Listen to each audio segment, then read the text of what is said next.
عليه الفاتحة إلى روح سيدنا وحبيبنا وشفينا رسول الله محمد بن عبد الله صلى الله عليه وسلم وآله وأصحابه وأزواجه وذريته وأهل بيته أجمعين ثم إلى أرواح سادتنا سيدنا الإمام مهاجر أحمد بن عيسى سيدنا أبو بكر محمد بن علي بعلمي سلم مكرم بسادتنا لبعلمي وسلم مكرم وإلى روح خصوصا الإمام الشافعي والإمام الغزالي والإمام النووي وصالحهم وفروعهم وإلى روح صاحب الكتاب الإمام الشيخ عبد الله بن عبد الرحمن بن حي وفضل إلى الشيخ سيد محمد باشر وصالحهم وفروعهم وإلى روح الإمام ابن حجر الحيثمي والإمام الشيخ الرملي وصالحهم وفروعهم وإلى روح الإمام الحبيب علي بن محمد بن حسين الحمشي وأخي محمد بن محمد الحمشي وصالحهم وفروعهم وإلى روح سيدنا الإمام الحبيب علي بن حسن وعباس وصالحهم وفروعهم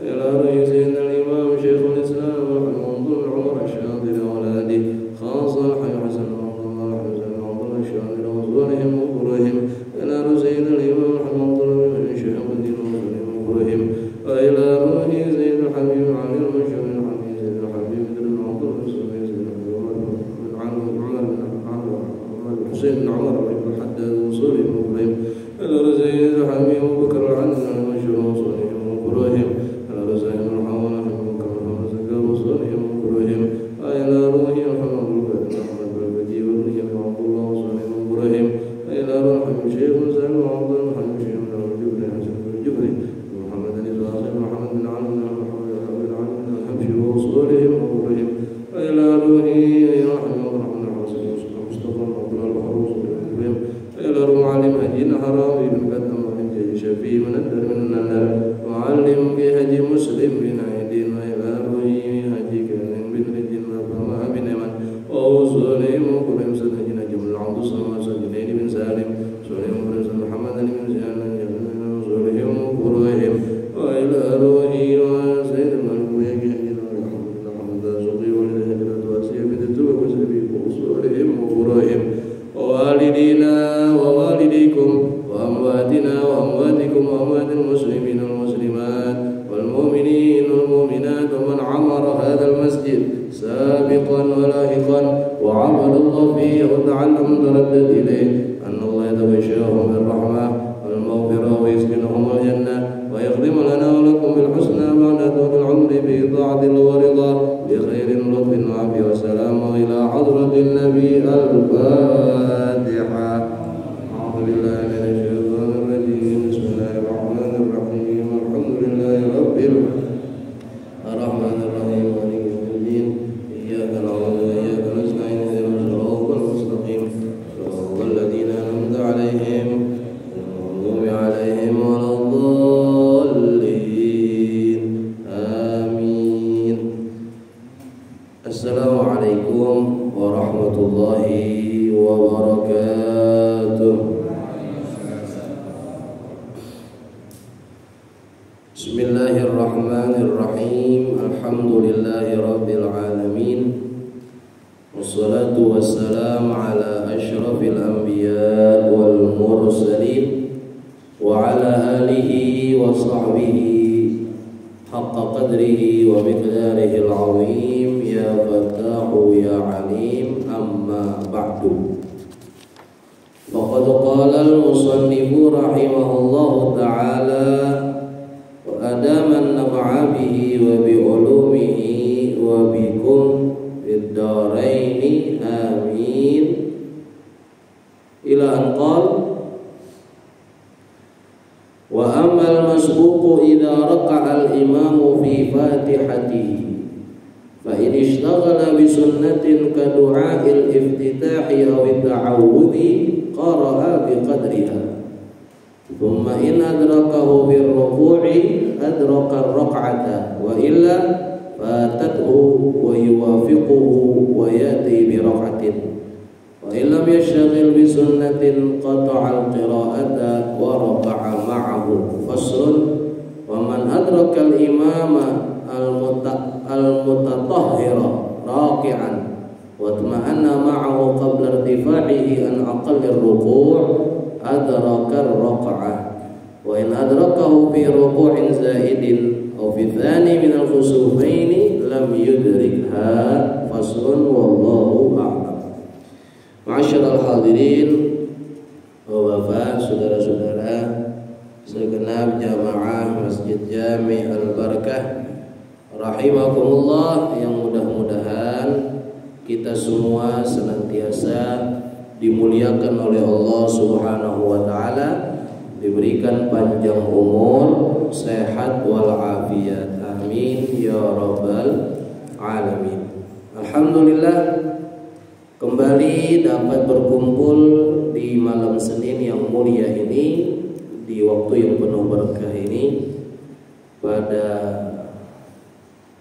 pekan ke-3, yaitu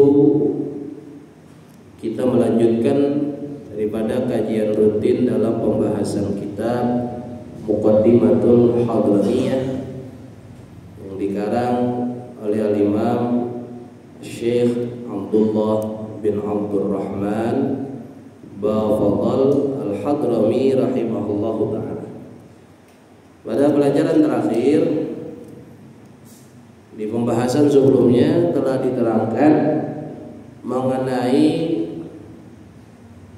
apa itu makmum yang disebut muwafiq dan yang disebut masbuq. Dari segi definisinya ada perbedaan antara makmum muwafiq dengan makmum masbuq. Dengan makmum masbuq. Siapa itu muwafiq? Makmum muwafiq adalah man adraka ma'al imam qadral Fatihah. Makmum muwafiq adalah makmum yang mendapatkan imam seukuran membaca Fatihah. Seukuran membaca Fatihah.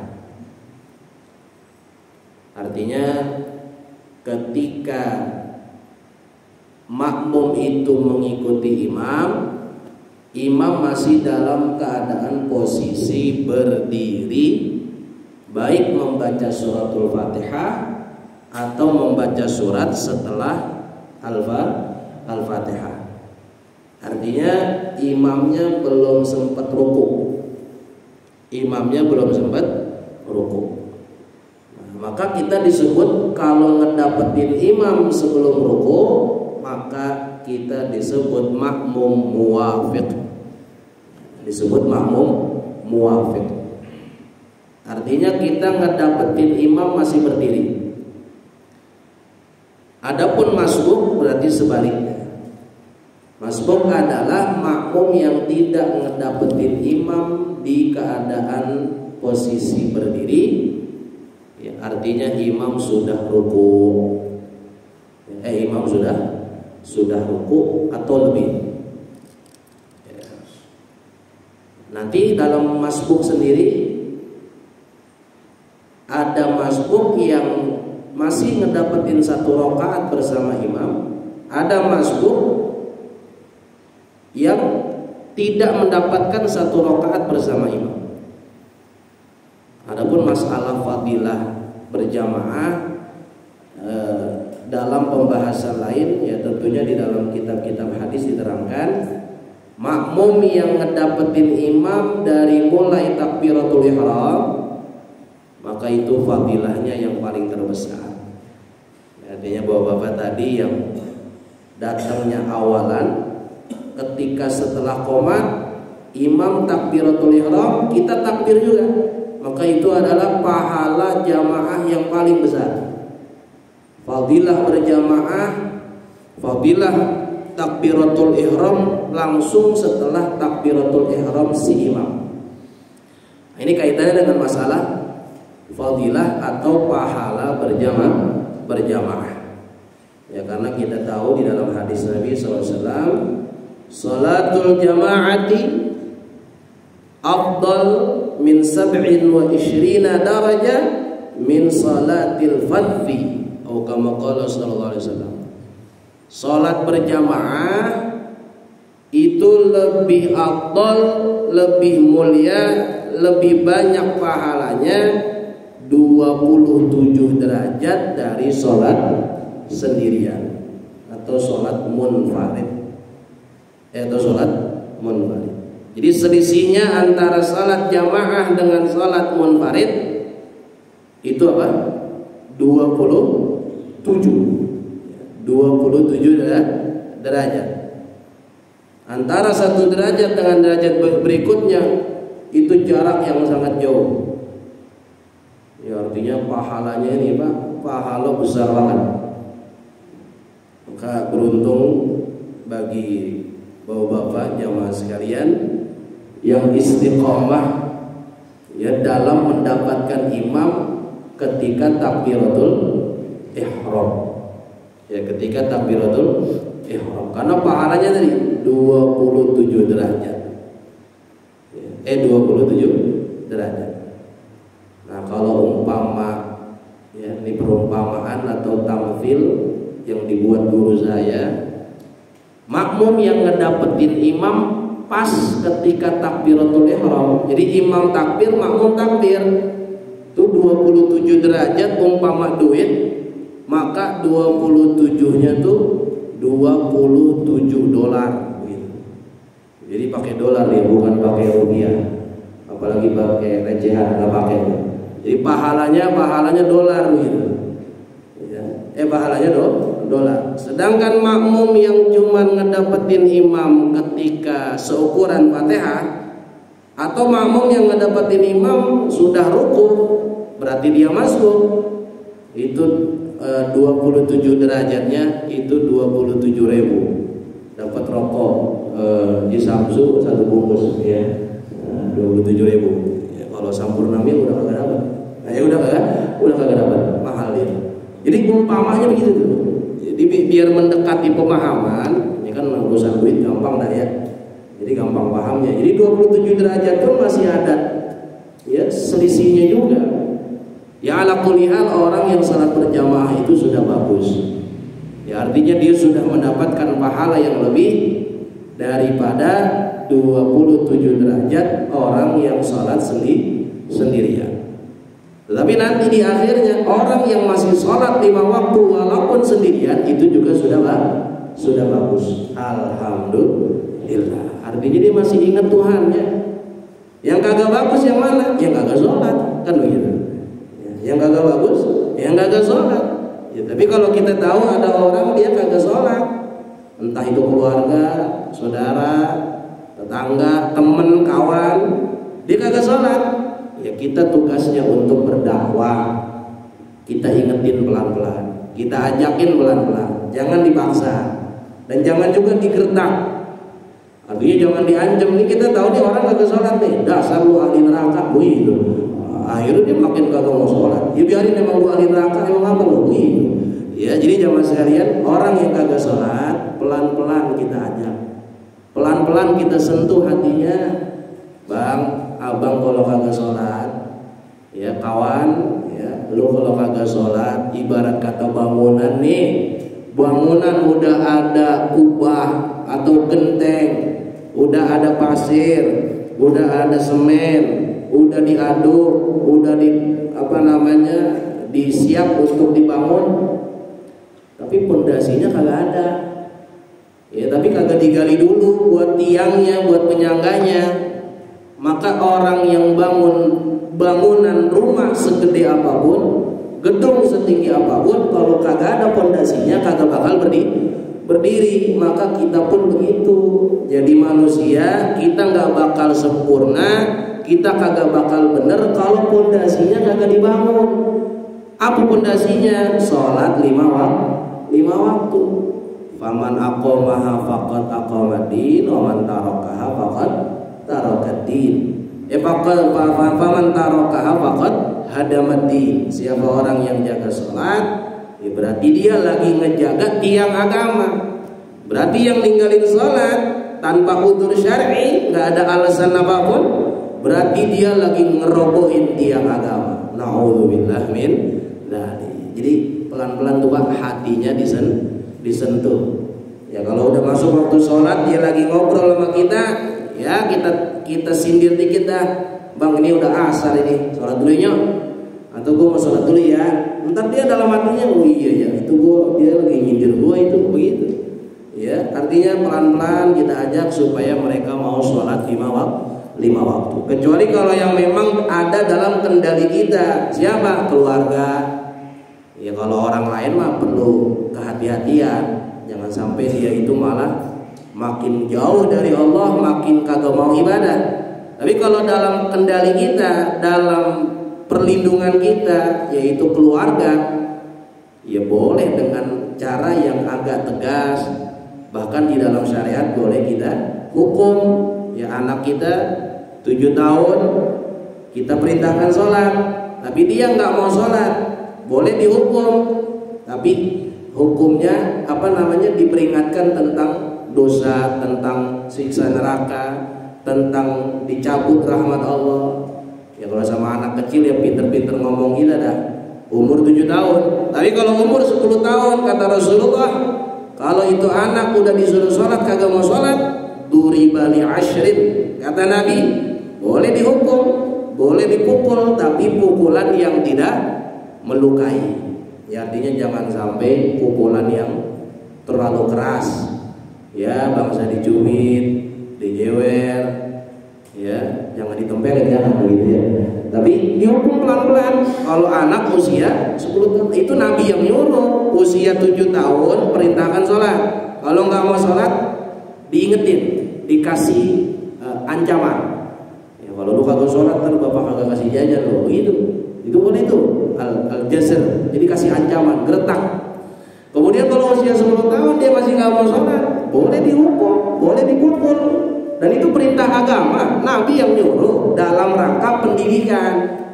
Ya kan orang tua marah itu bukan berarti benci sama anak.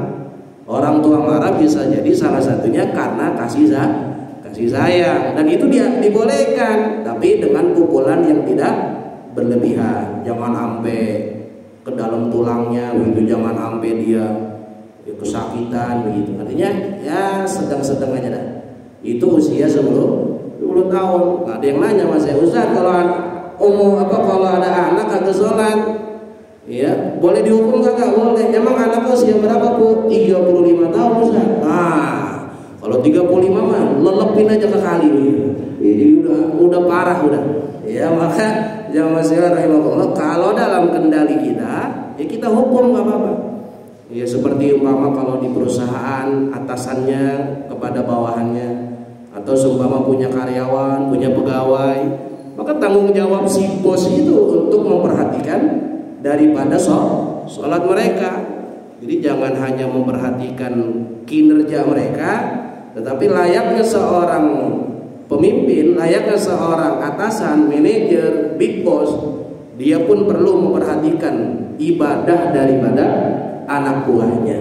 Jadi ya, seperti itu cara kita untuk mengajak orang supaya dia mau sholat. Jadi tentunya selain ngajak, kita doain, Allahumma hdina fiman hadait, supaya mendapatkan taufik dan hidayah. Jadi itu adalah makmum muafiq, makmum masbuk. Maka kalau masbuk, apabila imam sudah ruku, sedangkan si makmum itu masih sibuk dengan bacaan-bacaan sunnah seumpama a'udzubillahi minasyaitonir rajim atau doa iftitah, kemudian si imam ruku, maka makmum itu dihukum dalam agama, dalam masalah sholat, dia harus baca Fatihah seukuran dia baca iftitah.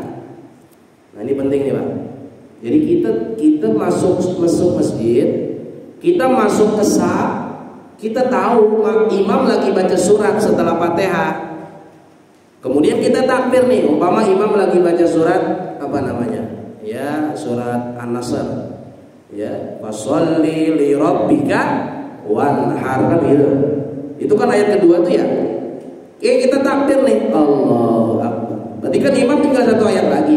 Inna syani'aka huwal abtar. Ruku kan imam. Nah kita nih yang baru takbir sebagai makmum, kita baca iftitah. Padahal kita tahu imam udah pengen ruku, maka seharusnya kalau udah tahu imam pengen ruku jangan baca iftitah. Kenapa? Karena iftitah hukumnya sunnah.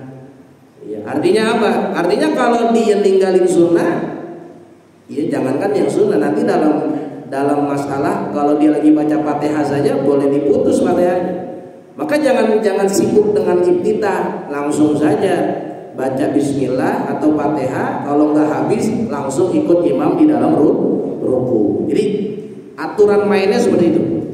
Nah masalahnya kalau dia udah tahu imam pengen ruku, dia baca iftitah, Allahu akbar kabira walhamdulillahi katsira subhanallahi bukratan wa asila, imam ruku. Nah kita bagaimana tuh? Ya, maka kan kita harusnya nguber imam atau kita nyusul imam di ruku, tapi kan kita belum baca Fatihah. Maka di dalam masalah ini kita makmum didenda waktu. Artinya gara-gara kita baca iftitah kita jadi nggak baca kita nggak baca Fatihah. Maka seukuran mana kita baca iftitah, maka kita harus baca Fatihah. Contoh, ya sampai tadi tuh Allahu akbar kabira alhamdulillahi katsira subhanallahi bukratan wa asila. Seumpama 10 detik, seumpama. Maka kita baca Fatihah seukuran 10 detik. Ya, seumpama sampai ayat ketiga. Bismillahirrahmanirrahim. Alhamdulillahirabbil alamin. Arrahmanirrahim. Maliki yaumiddin. Allahu akbar. Gitu. Gara-gara apa tadi? Gara-gara sibuk dengan baca iftitah. Harusnya langsung Fatihah. Dia baca iftitah, imam udah ruku, maka dia didenda untuk membaca Fatihah seukuran dia membaca iftitah. Idza adraka rak'ah, idza adraka fi ruku adraka rak'ah. Maka kata Syekh Abdullah bahwa kalau si makmum tadi udah baca Fatihah seukuran dia baca iftitah, kemudian dia ruku, imam masih ruku, ya maka dia dapat 1 rakaat bersama imam. Ya, wa illa, tapi jika dia selesai baca Fatihah seukuran tadi dia baca iftitah, terus dia ruku, nggak ngedapetin imam udah sami Allahu liman hamid. Jadi dia ruku, imam ini, dia ruku, imam bangun, maka dia tidak ngedapetin 1 rakaat bersama imam. Nanti kalau imamnya salam berarti dia nambah 1 rakaat. Nah itulah makmum masbuk yang kagak dapat 1 rakaat. Ya, artinya nggak ngedapetin imam di rukunya. Tapi makmum yang pertama tadi masbuk, tapi dia ngedapetin 1 rakaat, yaitu ketika imam masih ruku dia sampai di ruku juga, ngedapetin imam ketika ruku. Nah kemudian masalah yang kedua, wa illam yashtagil bi sunnatin qata'al qira'ata wa raka'a ma'ahu. Jika kita sebagai makmum tidak menyibukkan diri dengan yang sunnah, yaitu dengan a'udzubillah atau dengan iftitah, kita langsung baca Fatihah, kita langsung baca Fatihah. Nah, imam ruku qata'al qira'ah, maka putus saja bacaan Fatihahnya. Dan juga dan langsung ikut imam di dalam ruku. Jadi seumpama kita masuk sholat nih Pak, berjamaah nih kayak tadi nih, ini sering terjadi nih. Ini sering terjadi. Imam lagi baca surat, tadi inna fasalli li rabbika wanhar. Kita takbir, Allahu akbar. Imam inna syani'aka huwal abtar. Kita lagi baca Fatihah. Bismillahirrahmanirrahim. Alhamdulillahirabbil alamin arrahmanirrahim maliki yaumiddin. Iyyaka na'budu wa iyyaka nasta'in. Imam ruku, Allahu akbar. Bagaimana tuh hukumnya? Putus bacaan Fatihah, langsung nyusul imam di ruku. Jadi jangan maksain ngelarin Fatihah, Pak. Ini udah sering dibahas nih ya. Jangan maksain ngelarin Fatihah, sedangkan kita diharuskan nyusul imam di ruku supaya dapat 1 rakaat. Maka kalau orang dia ngelarin Fatihahnya, maghdubi alaihim waladdallin, amin, dia ruku, imam bangun dari ruku, maka dia masbuk, tidak dapat 1 rakaat bersama imam. Bahkan ketika takbir nih kita nih makmum, Allahu akbar, imam ruku, langsung aja ikut ruku, kagak apa-apa. Artinya kita kagak baca Fatihah, ya kagak batal sholat kita. Kenapa? Karena tugasnya makmum yang pertama adalah wajibul mutaba'ah, wajib ngikutin imam. Ya kalau imam ruku ya kita ruku. Yang kedua, ya Fatihatul makmum, Fatihahnya si makmum sudah ditanggung oleh Fatihahnya si imam. Jadi udah kita nyusul aja di rukunya. Apalagi kalau ngedapetin imam setelah ruku, seumpama i'tidal, seumpama sujud, maka itu perlu diperhatikan apa yang disebut dengan beberapa syarat. Ya, nanti dijelaskan di depannya. Seumpama ngedapetin imam ketika i'tidal atau ketika sujud, bagaimana caranya? Atau bagaimana dalam mengikuti imamnya? Maka dijelaskan ya dalam pasal yang baru, faslun wa man adrakal imam al-mutatahhir raqi'an wa tama'anna ma'ahu qabla irtifa'ihi an aqallir ruku' adrakar rakaah. Ada dua masalah juga di bab ini. Yang pertama, siapa orang ngedapetin imam yang suci, artinya imamnya punya wudu. Lah emang ada imam kagak punya wudu? Emang ada kira-kira Pak imam kagak punya wudu ngimamin sholat dia? Ya berarti kan dia kagak ngaji berarti itu. Ya kalau dia jadi imam sholat dia kagak punya wudu, ya kagak ngaji berarti dia. Atau dia ODGJ, orang dalam gangguan jiwa, tahu-tahu masuk masjid ya karena pakai gamis, karena pakai peci, maju ke depan. Nah kita ikut aja, kita usnusun, wah kiai ini begitu, wah ini ustadz ini, tahu-tahu ODGJ, lepas dari rumah sakit jiwa begitu. Ya dia kan kagak punya wudu tuh. Maka kalau imamnya nggak punya wudu ya kagak sah kita ngikutin dia. Ya karena memang pernah terjadi begitu. Ya bahkan di Mekah sendiri ada orang-orang misionaris yang dia itu menyamar sebagai muslim.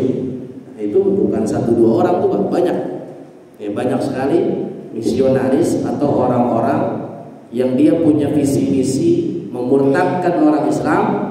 Salah satu caranya dia langsung ke pusat umat Islam di Mekah, dia belajar. Di antaranya dulu misionaris di Indonesia di zaman penjajahan Belanda itu Snok siapa tuh? Horjono apa tuh? Saya lupa namanya. Snok siapa tuh ya? Saya lupa. Apa susah mengucapnya susah. Ya orang kafir sih kagak enak mengucap jadinya. Susah dah. Bahasa Belanda Snok Horjono apa? Horjono apa gitu. Ya, Snok Horgen ya. Dan itu dia nyamar jadi orang Islam, belajar di Mekah jadi ulama. Nama samarannya Abdul Ghaffar. Ya, namanya Abdul Ghaffar. Nah, jadi imam sholat dia. Padahal dia itu orang kafir. Dia orang non muslim. Ya non muslim mau kata wudu 1000 kali juga kagak sah. Kenapa? Karena syaratnya sholat adalah Islam. Nah orang non muslim imamin sholat kagak sah. Biar kata wudu 1000 kali. Yang pertama emang syarat sahnya salat Islam, yang kedua suci dari 2 hadas, hadas kecil sama hadas besar. Namanya orang kafir kagak ngerti mandi junub. Ya artinya dia kagak ngerti tentang cara berhadas. Bahkan mohon maaf dia kagak dihitan. Ya, dia kagak disunat. Berarti kan dia bawa najis, maka dia enggak sah jadi imam. Jadi ada tuh gambaran contoh orang non muslim yang jadi imam sholat. Itu salah satunya tuh Abdul Ghaffar. Ya, Abdul Ghaffar adalah orang misionaris ya, utusan penjajah Belanda ya, yang mana mereka belajar ilmu di Mekah supaya dia tahu bagaimana seluk-beluk agama Islam dan bagaimana cara untuk menghancurkan umat Islam.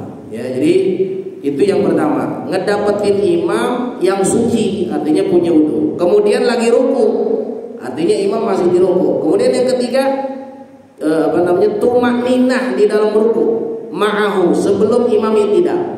Jadi ada 4 syarat nih Pak. 4 syarat kita sebagai makmum ngedapetin 1 rakaat bersama imam.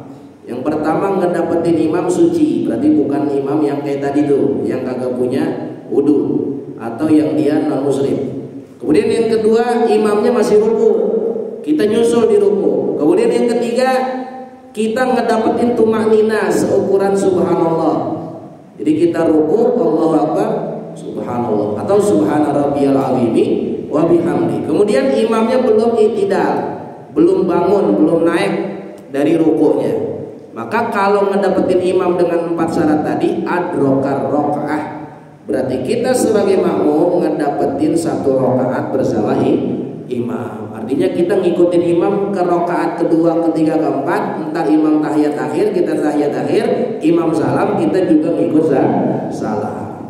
Ya, imam salam, kita ngikut salam. Ini jelas. Ya, sudah selesai nih, clear. Yang kedua, nah ini penting. Jika si makmum ngedapetin imam di ruku tambahan, di ruku yang sunnah, ya, bukan ruku yang wajib. Bagaimana hukumnya? Makmum ngedapetin imam sedangkan itu adalah ruku tambahan. Ruku tambahan atau ruku kelebihan. Bagaimana contohnya tuh ya? Ya, ruku kelebihan. Ya, contohnya ini contoh aja di mari. Ya, kata Syekh Said Baksin, seumpama si makmum itu ragu dengan rukuknya, ghairu mahsub nahu zaid, ruku yang tidak diwajibkan. Ya, contohnya ruku yang tidak diwajibkan itu adalah ya Allahumma sholli Muhammad. Contohnya seperti ruku kedua dalam sholat gerhana. Nah, ini nih. Ya, ini masuk nih. Kalau kita lagi ada gerhana bulan, gerhana matahari, kita sunnah sholat gerhana. Ya, sholat gerhana itu memang 2 rakaat aja. Ya, 2 rakaat aja bisa kayak qobliyah maghrib, ba'diyah maghrib begitu. Tetapi yang paling afdal caranya adalah 2 kali berdiri, 2 kali ruku. Kayak kita pernah ngamal itu ya waktu tahun lalu, kalau nggak salah, atau beberapa tahun lalu ada gerhana bulan, kita bikin sholat gerhana.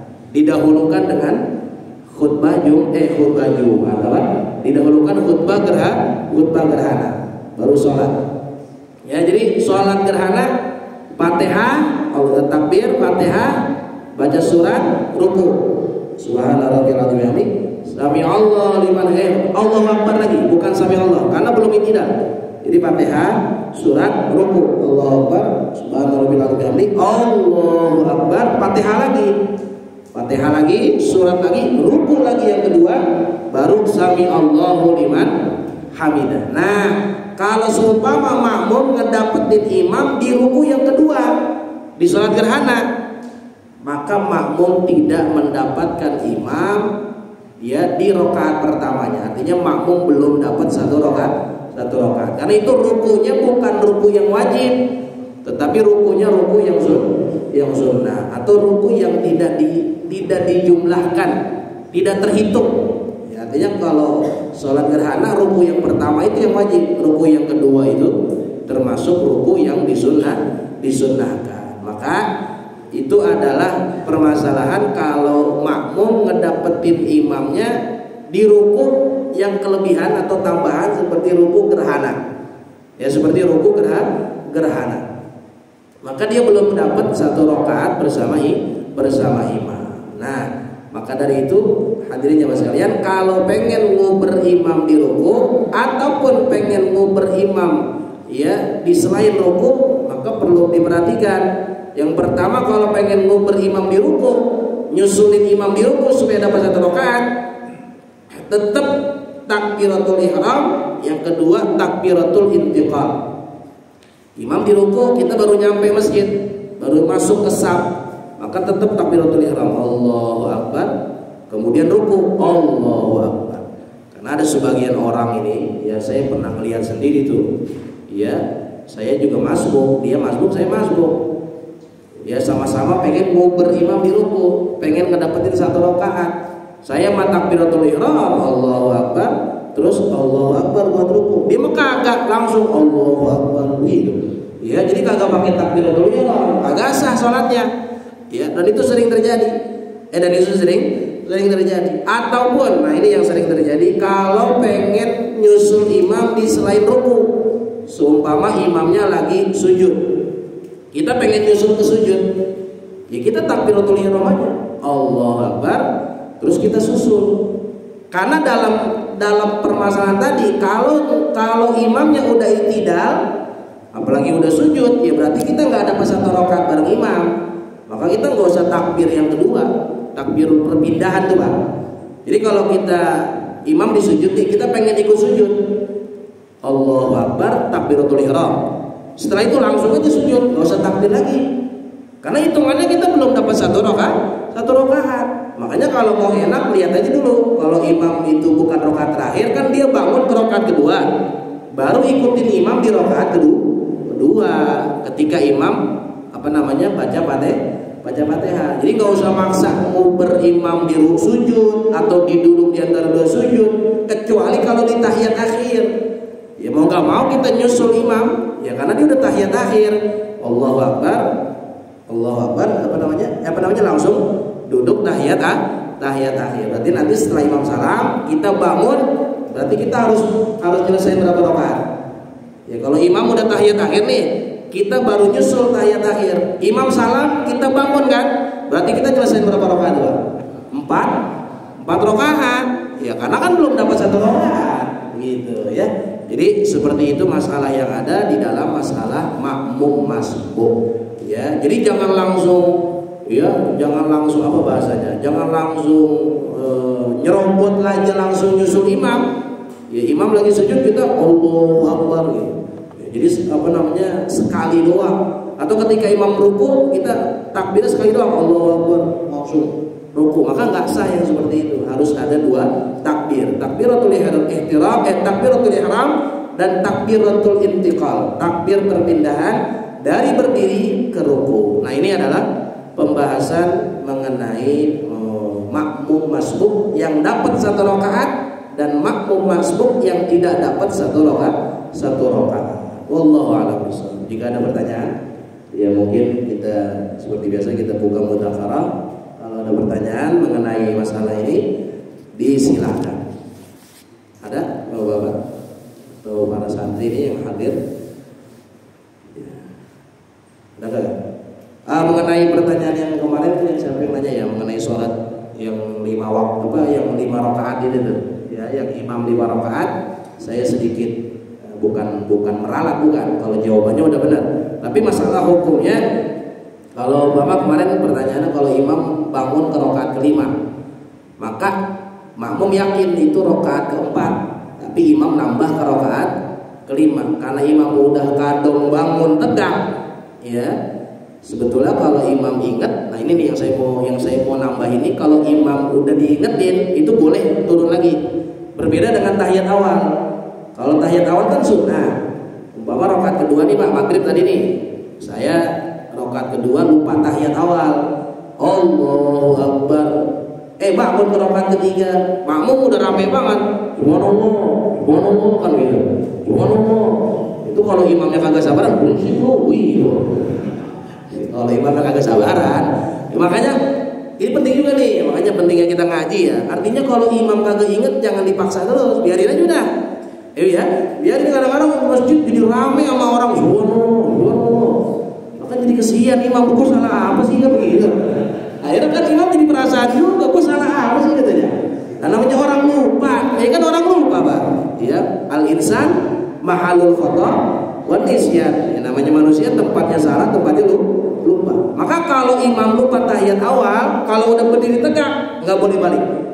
Karena kalau balik berarti dia nambah satu rukun. Dan itu dia bela-belain balik buat yang sunnah. Karena tahiyat awal hukumnya sunnah. Itu alasannya. Tapi kalau yang masalah kasus yang ditanyakan minggu lalu, andaikan imam nambah ke rakaat kelima terus diingetin, subhanallah, imam ingat, oh iya ini rakaat kelima, boleh dia balik lagi. Karena apa? Karena memang pada dasarnya dia itu lagi nambah rakaat, dia lagi nambah rukun. Kalau diingetin sama makmum, boleh dia balik lagi tahiyat akhir. Boleh turun. Boleh turun ya. Boleh turun. Lah kan kesian makmumnya jadi nungguin kan gitu. Lah kan makmumnya jadi nungguin. Ya, boleh tuh yang pertama. Jadi imam boleh balik lagi tahiyat akhir. Kemudian nanti sebelum salam imam sujud sahwi. Atau yang kedua, nah yang kemarin yang saya jelasin, makmum mubarokoh aja. Ya langsung dalam hatinya saya niat mubarokoh. Udah fil alamin innaka hamidun majid. Assalamualaikum warahmatullahi wabarakatuh. Udah keluar lu ngopi ngerokok, biarin aja imam sendirian begitu. Ya, tinggalin imam di dalam. Itu yang kedua, niat mubarokah. Nah yang ketiga, nungguin imam di tahiyat, boleh. Karena imamnya udah kadung bangun, dia baca Fatihah lagi, dia baca surat lagi, dia tidak, dia ruku, dia tidak, dia sujud 2 kali, baru dia tahiyat. Karena bana ala yakini, karena imam masih yakin kalau dia 4 rakaat. Ya, kalau makmum kan yakinnya itu 5 rakaat, sedangkan imam ini 4 rakaat gue nih, rakaat terakhir. Maka dia terusin tuh sholatnya. Nah, makmum nih yang tahu imam salah, nungguin di tahiyat akhir. Baca doa sebanyak-banyaknya. Ya, doanya yang apa? Yang muqallibal qulub, udah yang muqallibal qulub, yang muqallibal qulub gitu. Sampai imam tahiyat akhir. Ya, jadi nungguin imam di tahiyat berarti itu makmumnya makmum setia. Ya, makmumnya makmum CS gitu. Kenapa ya? Pemilihan presiden sama dia. Ya, karena berhubung imamnya beda pilihan, kata dia, wah beda makmum, tinggalin aja dah. Dia mubarokah dia. Jadi boleh 3, boleh imam balik tahiyat akhir, boleh makmum mubarokah, atau boleh makmum nungguin imam di tahiyat akhir. Nah, terus kesimpulannya Ustaz, kesimpulannya kalau imam sudah yakin dia ternyata salah, boleh sholatnya diulang. Ya, boleh sholatnya diulang. Ya, pernah saya kejadian tuh, masih ingat dulu. Waktu di pesantren, ini kebetulan yang jadi imam mufti, bukan anggota mufti, tapi ketua komisi fatwa. Kalau di MUI pusat tuh ada Kiai Kiai Khalil Nafis, itu kan ketua MUI itu kan, pusat itu, ketua komisi fatwa. Dulu ada Tengku Zulkarnain atau mantan wapres kita Kiai Ma'ruf Amin, itu kan ketua mufti itu. Ya, segala fatwa yang beredar di undang-undang negara kita itu berasal diantaranya sebagiannya dari majelis ulama. Jadi ini mufti ini ketua anggota fatwa, ketua komisi fatwa, jadi imam. Ya, mufti juga guru ngaji biasa. Ya, cuma karena dia mufti ini disegenin sama santri, ditakutin sama santri. Akhirnya dia imam sholat asar. Kebetulan saya di saf pertama. Sama tuh kasusnya kayak tadi, harusnya rakaat terakhir, tahiyat akhir, beliau nambah rakaat. Allahu Akbar. Itu semasjid makmum kagak ada yang berani, subhanallah. Ya kan kudunya kan tanbih ya, subhanallah kan ya. Karena yang di depannya mufti, guru besar, diem aja begitu. Udah ketakutan, ya namanya santri kan ada rasa segen, hormat betul sama, apalagi sama yang namanya mufti. Mufti ini bukan orang sembarangan, artinya alim betul. Akhirnya dia lanjutin sampai tahiyat akhir, itu guru kayak agak baru ingat, oh ternyata nih salah nih. Artinya beliau itu sholat asarnya 5 rakaat. Assalamualaikum warahmatullahi wabarakatuh. Langsung berbalik badan. Tadi saya sholat berapa rakaat? Tapi begini dibahasnya. Ya, tadi saya sholat berapa rakaat? 5 rakaat guru. Kalian kenapa nggak ngingetin? Takut guru, bodoh kalian begitu. Akhirnya diomelin kita. Iya, gara-gara kagak ngingetin beliau. Subhanallah. Akhirnya kita ulang lagi. Ya udah, komat. Akhirnya komat lagi, akhirnya ulang sholat lagi. Ya, jadi inilah masalah yang ada di dalam masalah kalau imamnya lupa. Wallahu a'lam bishawab. Mudah-mudahan bermanfaat. Ada pertanyaan? Ya, silakan secara singkat.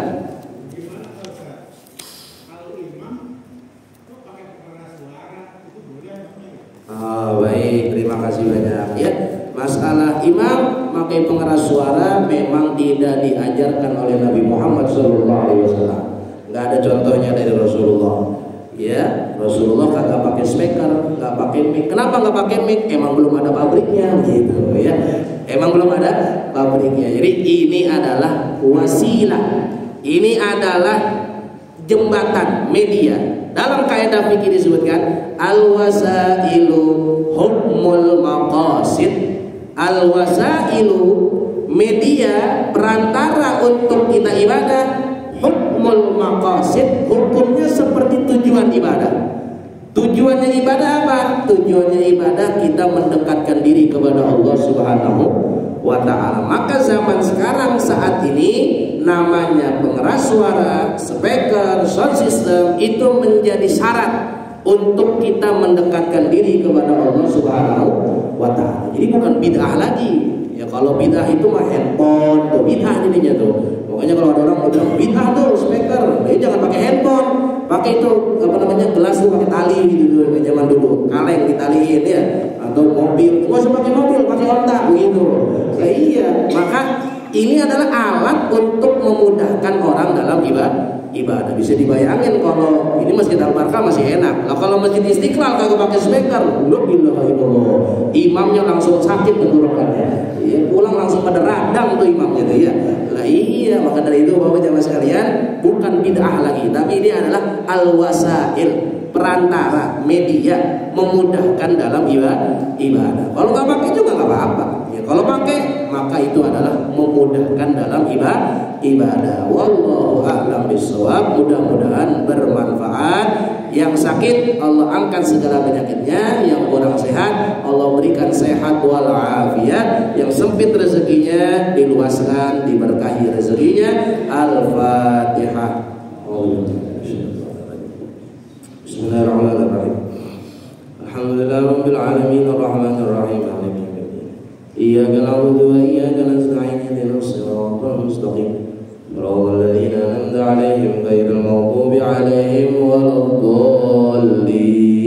Amin. Qala Rasulullah sallallahu alaihi wasallam, "Afdalu ma qultuhu ana wan nabiyyuna min qabli, la ilaha illallah."